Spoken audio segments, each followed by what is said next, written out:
Hi guys! So ngayon ay bibili kami ng souvenir at ngayon na yung huli naming araw sa Boracay.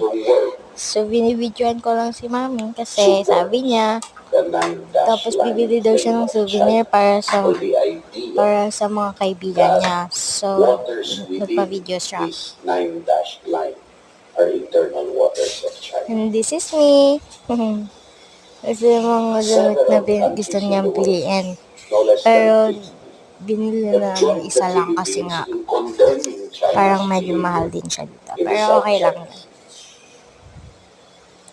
Ngayon, naglalakad-lakad na kami at medyo nagugutom na. So, bumili muna kami ng mga kain. Sarap ng pagkain namin dito kasi syempre, sinulit na namin. Kasi last day na nga na eh. Dito, nag-grocery rin kami, mga last hour sa Boracay. At ito, nasa barko na kami or bangka na pinunta namin para makauwi. Ito yung favorite ko nga pala na cereal nun. Tsaka cream o, syempre.